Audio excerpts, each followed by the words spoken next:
चलिए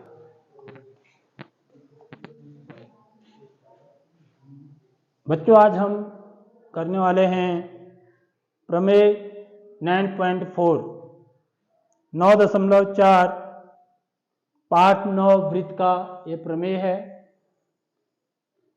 प्रमेय क्या कहता है, देखिए, एक वृत्त के केंद्र से एक जीवा को समद्विभाजित करने वाली रेखा जीवा पर लंब होती है। देखो, एक वृत्त के केंद्र से, माना एक वृत्त का केंद्र क्या है बच्चों, O है। समझ में आ रही बात? समझ लो इस बात को, पहले तो प्रमेय को समझना होता है। एक वृत्त के केंद्र से, वृत्त के केंद्र यह है, एक जीवा को समद्विभाजित करने वाली रेखा, समद्विभाजित करने वाली रेखा, माना यहां पर ये समद्विभाजित करना माने दो बराबर भाग में बांटना है। माना ये बिंदु क्या है, M है। समझ में आ रही बात? समद्विभाजित करना माने दो बराबर भागों में बांटना, यानी कि AM बराबर क्या होना चाहिए, BM होना चाहिए। तो केंद्र से जो मिलाने वाली रेखा होती है ये, देखो, वृत्त के केंद्र से एक जीवा को, इसको जीवा बोलते हैं। समझ में आ रही बात? ये AB क्या है बच्चों, AB क्या चीज है, जीवा है, रेखाखंड। जीवा को समद्विभाजित करने वाली रेखा जीवा पर लंब होती है, यानी कि ये कोण जो बनता है 90 अंश का बनता है। ये सिद्ध करना है आपको। समझ में आ रही बात? तो दिया है O केंद्र वाले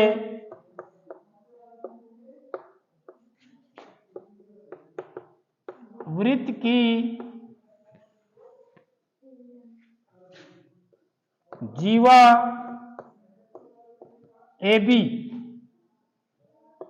को समद्विभाजित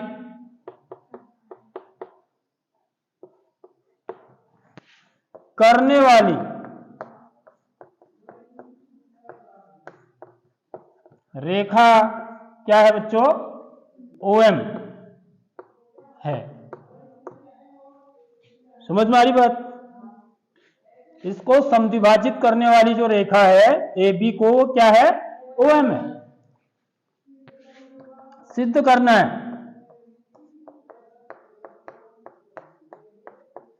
क्या सिद्ध करना है कि OM जो है वो लंब है।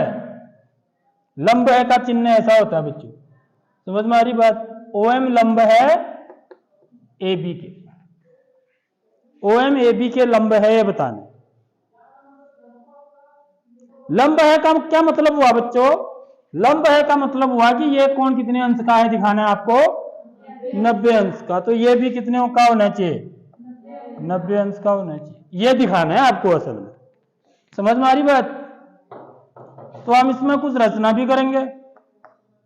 रचना क्या करेंगे बच्चों, इसको मिला देंगे, O से A को और O से B को, यानी कि OA तथा OB को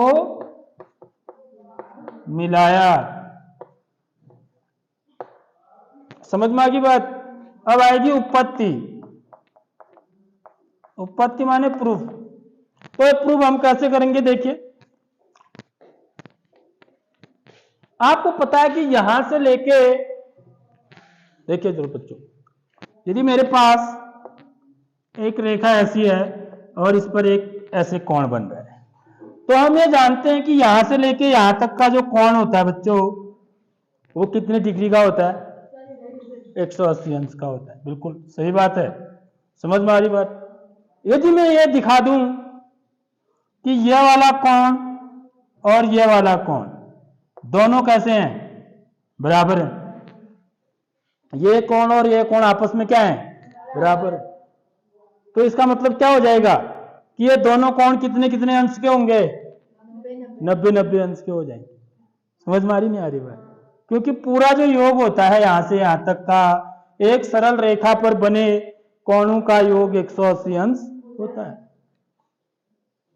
तो यदि मुझे ये दिखाना है कि ये माना M है ये ए बी है, सॉरी ये ओ है, ये एम है, ठीक है, ये है एक्चुअली कंडीशन, ये है यहाँ पर, ठीक है।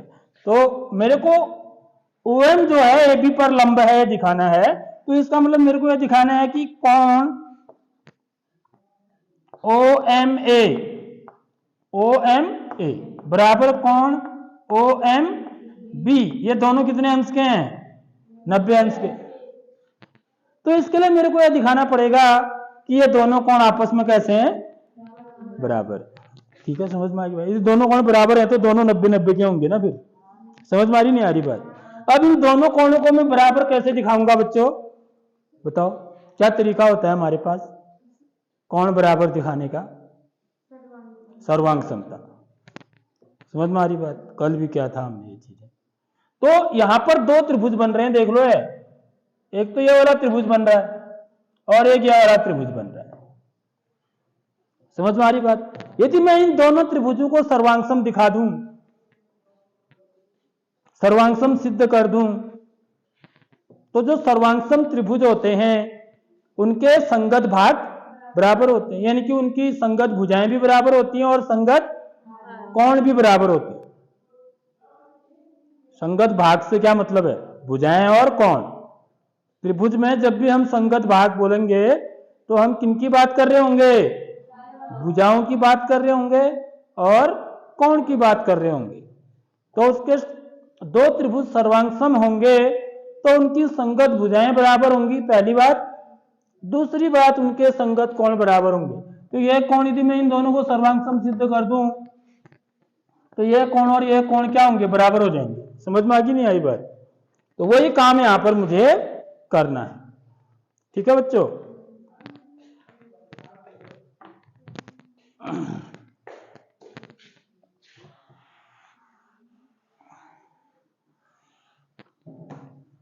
तो मैं क्या करूंगा,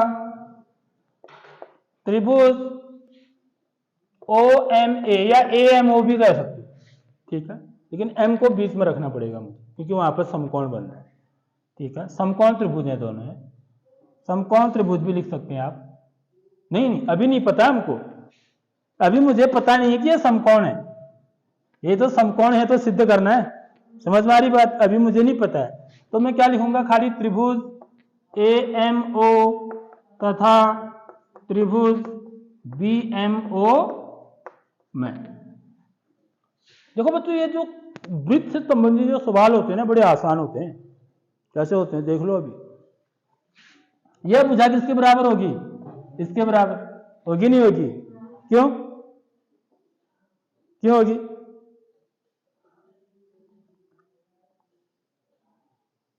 इसका मतलब कल जो मैंने पढ़ाया वो आपने पढ़ा नहीं ध्यान से। ये क्या है, ओ ए क्या है, वृत्त की क्या है, त्रिज्या है। ओ बी भी वृत्त की क्या है, त्रिज्या है। तो एक वृत्त की सभी त्रिज्याएं बराबर होती हैं, कल बताई थी मैंने ये बात। एक वृत्त की भले ही कितनी भी त्रिज्याएं हो, सब क्या होंगी, बराबर होंगी। तो इसलिए ओ ए किसके बराबर होगा, ओ बी के बराबर होगा।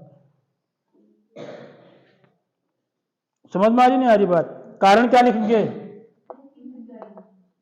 वृत्त की त्रिज्याएं हैं, वृत्त की त्रिज्याएं बराबर होती हैं, ऐसा लिख लो पूरा, ताकि आपको दिमाग में भी रहे कि वृत्त की त्रिज्याएं बराबर होती हैं।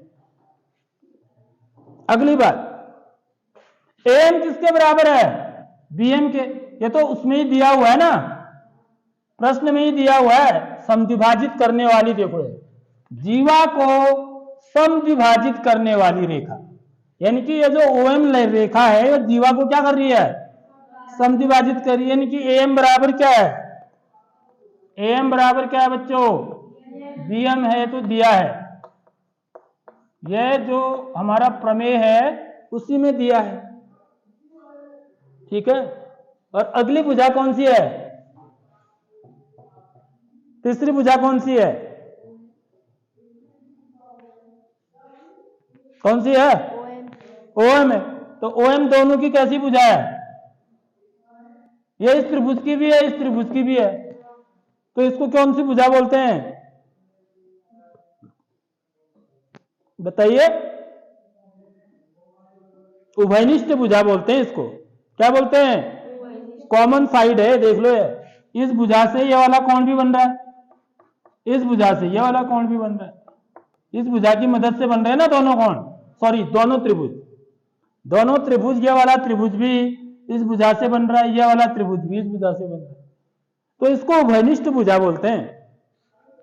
तो इसलिए हम यहां पर क्या लिखते हैं बच्चों? OM बराबर OM लिखते हैं। देख लो ये बड़ा मजेदार होता है चीज लिखना। सर्वांग समता सिद्ध कर रहे हैं हम, ये क्या लिखेंगे हम? उभयनिष्ठ भुजा। तो देखो हमने कौन सी सर्वांग समता सिद्ध कर रहे हैं हम, ये बताओ। S S S, OA क्या है? भुजा है ना, ये भुजा इस भुजा के बराबर है। देख लो और ध्यान से, फिर मत बोलना समझ में नहीं आया। OA OB के बराबर है, क्योंकि ये दोनों क्या है? वृत्त की त्रिज्याएं, वृत्त की त्रिज्याएं बराबर होती है। दूसरी बात, AM BM के बराबर है, ठीक है। ये कौन कह रहा है? प्रमेय कह रहा है। देखो, एक वृत्त के केंद्र से वृत्त की जीवा को समद्विभाजित करने वाली रेखा, देखो वृत्त की जीवा को समद्विभाजित कर रही है रेखा, समझ में आ रही बात? यानी कि जितना AM होगा उतना ही क्या होगा? BM भी होगा। ऐसे कर सकता हूं मैं यहां पर, ठीक है। AM बराबर BM। और अगली चीज OM क्या है बच्चों? उभयनिष्ठ भुजा है, तो दोनों का ही है, समझ में आ रही बात? तो कौन सी सर्वांग समता आ रही है? S S S। इसलिए ये दोनों त्रिभुज सर्वांग सम होंगे। कौन सी सर्वांग समता नियम से? S S S। उतारेंगे पहले इसको।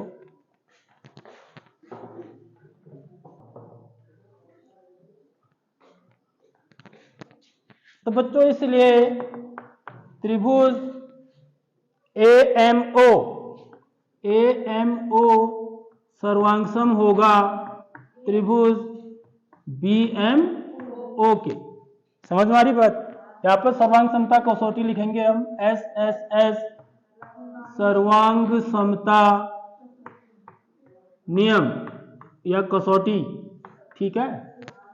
यदि ये दोनों त्रिभुज सर्वांगसम है तो मुझे इसके संगत भाग बराबर होंगे, फिर बाकी शेष भुजाएं तो बराबर है, इसका मतलब कोण बराबर होंगे। अब यानी कि ये वाला कोण किसके बराबर होगा? देखो इसका संगत ये वाला कोण है, समझ में आ रही बात? इसलिए कोण AMO बराबर किसके होगा बच्चों? कोण BMO के। यहां पर क्या लिखते हैं हम? CPCT corresponding parts of congruent triangle, सर्वांगसम सब त्रिभुजों के संगत भाग। अब क्योंकि, परंतु यहां पर लिखिए, या क्योंकि भी लिख सकते हैं, कोण AMO धन कोण BMO, ठीक है। ये कितने अंश का होता है बच्चों? 180 अंश का। समझ में आ रही बात? इसको हम क्या बोलते हैं? कोणों का एक रैखिक युग्म ही बोलते हैं, या क्या बोलते हैं? एक ही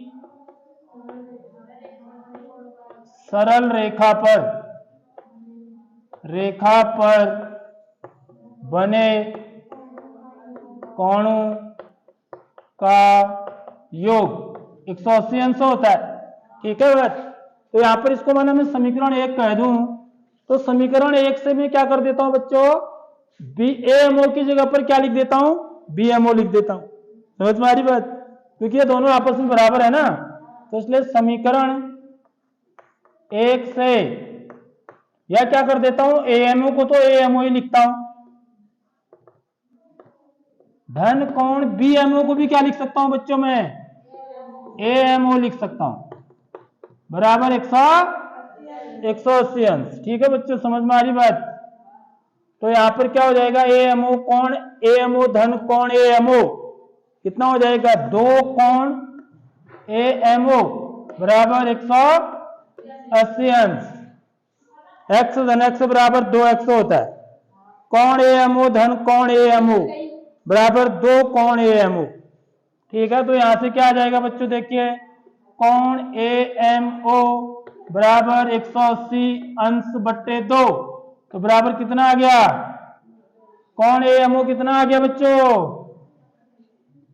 कितना आ गया, कोण AMO बराबर 180 में 2 का भाग दे देंगे तो 90 अंश आ जाएगा, यानी कि कोण AMO 90 अंश का आ गया। देख लो, समझ में आ रही बात। अतः OM क्या है, OM क्या है, AM पर, AB पर क्या है, लंब है, क्योंकि यह कोण 90 अंश का आ गया ना। कोण AMO कितने अंश का आ गया, 90 अंश का, तो हम लिखेंगे अंत में अतः जो OM है, ठीक है, OM किसके लंब होगा, AM के, तो यह लिखूंगा OM और AM क्या होंगे, आपस में लंब होंगे। ठीक है, क्योंकि AM ही क्या है, आगे जाके AB बन रहा है, तो इसलिए OM लंब होगा किसके, AB के। Hence proof. समझ में आ गई बात। इति सिद्धम, यह लिखेंगे लास्ट में।